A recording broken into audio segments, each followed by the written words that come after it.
Hi, my name is Hannah Miskevich. I'm a freshman at Reed College in Portland, Oregon, and I've known Millie since we were in first grade. She's always been one of the smartest, most amazingly beautiful and kind people I've ever met in my life, and I've watched as she's single-handedly persevered and pushed her way through every challenge and struggle she's had to face. She's a strong, wonderful, powerful woman, and that's why it gives me great pleasure to introduce Camille Pfister. Hey guys, gals, and non-binary pals. Thank you so much for tuning in to my senior speech. While it is always best to believe in oneself, a little help from others can be a great blessing. This quote comes from the wise Uncle Iroh in Avatar: The Last Airbender, and after we watched the show this summer, I found myself thinking about it a lot. Growing up, I never had much confidence. I was bullied in my second elementary school, and it seemed like everyone around me was much more skilled and had better confidence. This especially affected me in math class. I was slow at math, and it took me much longer to grasp concepts and complete problems.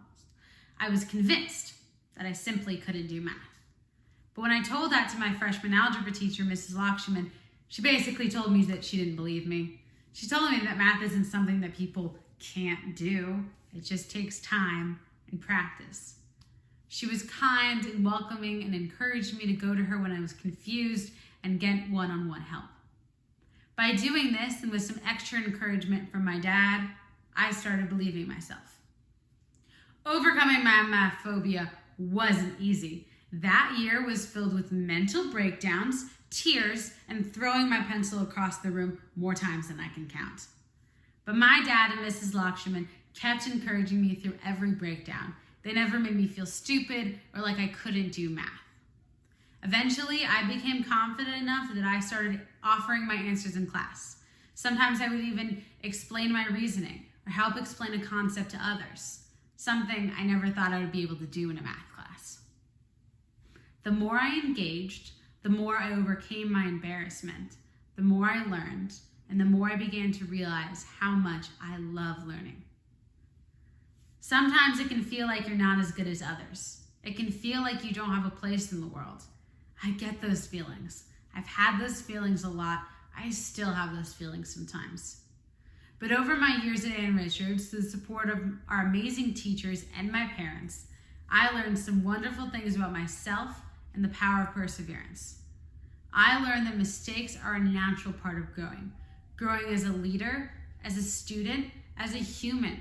We're all going to make mistakes, and when we do, it's gonna feel like the world's ending, but it isn't. And I learned that it is okay to break down. Often we are taught that when you mess up or when you're stressed out, you just need to push through. But sometimes we need a break. We need to cry, scream, throw our pencil across the room. It is our body and mind's way of honoring the pain it's been through and accepting it. And then we dry our tears, get a glass of water, pick up our pencil, and get back to it. And we ask for help, admit our vulnerability, and grow.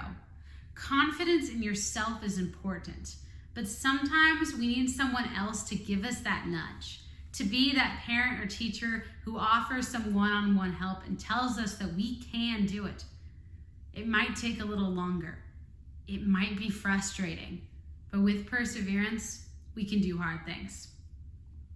I learned that every one of us is special and has our own voice and perspective unique to us. It may take time for you to discover what that is. You may fall down along the way, but all those life experiences help shape who you are and what you have to say.